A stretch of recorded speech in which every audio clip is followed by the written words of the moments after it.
Today we awaken to the news that the families of the 9 beautiful souls who were killed in that historic murder, historic, I don't even know what to call it, act of domestic Massacre. terrorism. Yeah, massacre.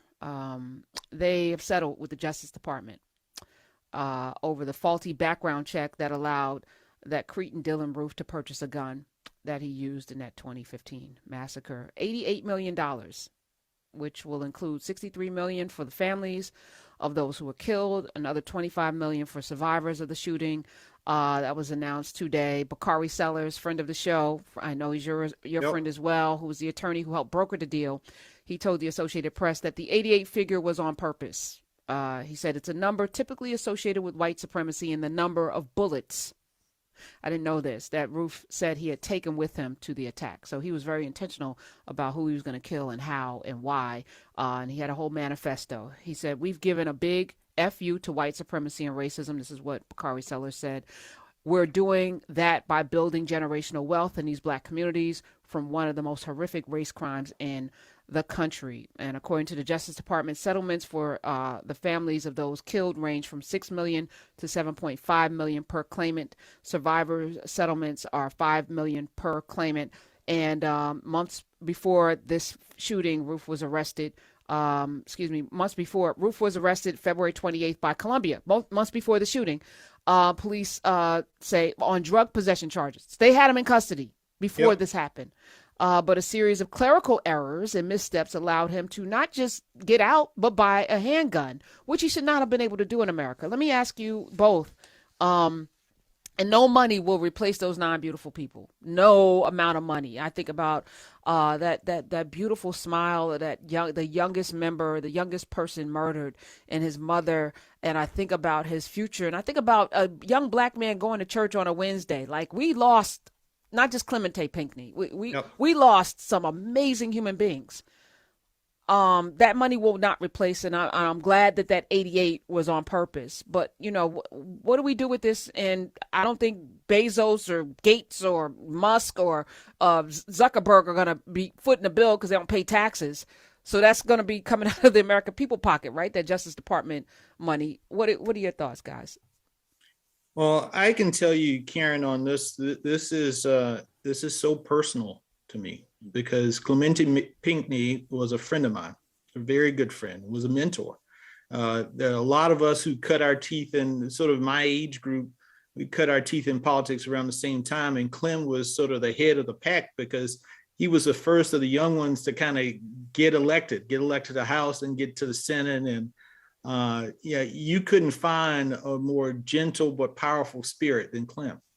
And his wife Jennifer and the 2 daughters, and this was big. It was big for all of the families, but the work is still there to do.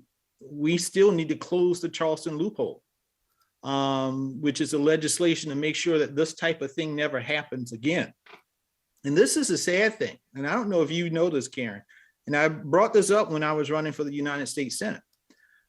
That bill to close the Charleston loophole passed the House multiple times, passed last Congress, passed again this Congress.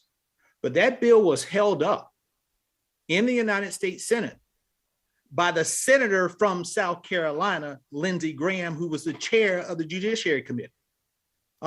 And the other senator was as quiet as a damn church mouse, Tim Scott, right? So they send their condolences, they talk about all of these other things, but when they can take direct action in order to make sure that this type of thing never happens again, they don't do a damn thing for it. But they hold it up. Not only did they, it's one thing not to do anything about it, but it's one thing to get it on your desk, and you, the senator who lost 9 of your constituents and whose families were impacted, that you represent, you are the one to stop it from progressing, to even have a hearing on it. And that's the type of thing that I'm talking about.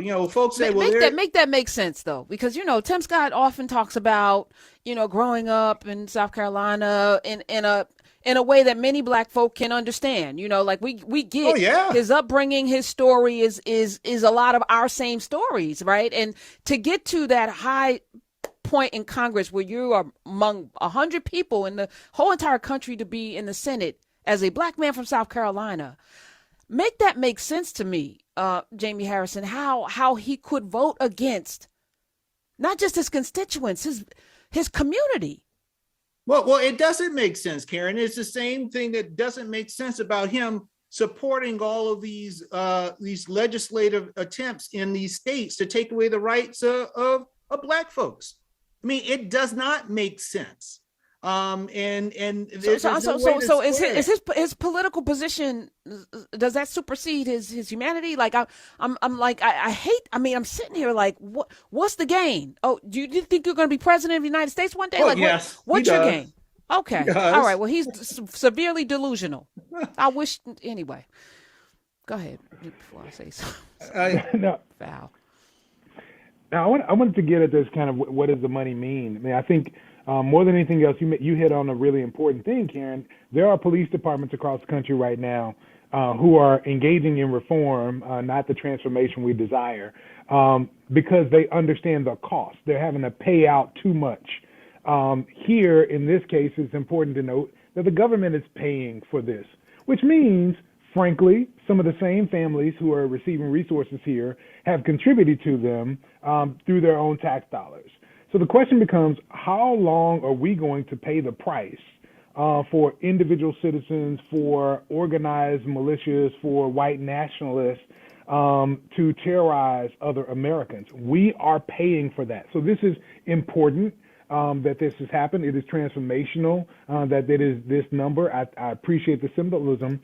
And we should note that we are paying now for white nationalists, domestic terrorists, white supremacists, and their activity, and then raise the question, while we're questioning whether it costs too much to have paid family leave in America, while we're raising the question that whether it costs too much to extend the child tax credit, while we're raising the question whether it costs too much to provide 2 years of free community college, does white supremacy cost too much for us to pay the bill? Because this won't be the last time this happened. We have now set precedent here, and we are the ones paying. And same thing, apartheid South Africa. Yes, we ought to pay reconciliation, this, that, the other. But guess what? By the time we're paying restitution, by the time we're committing to reconciliation, it was the black people who were harmed who were in charge, footing the bill and trying to build a government. And that's where we're finding ourselves in this moment.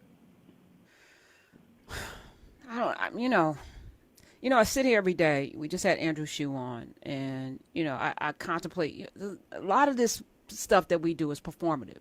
When I say we, I'm not talking about me, of course, or anybody else in this room. It's very performative. People are, looking for an audience, or they're playing for the camera, they're playing for the clicks, they're playing for the algorithm, they're playing for, for the gram. And we are living in a real world where people are hurting. Real things are happening every day. Folk are, struggling to make ends meet, but not just that, struggling to figure out what the hell, like, how do we continue, right?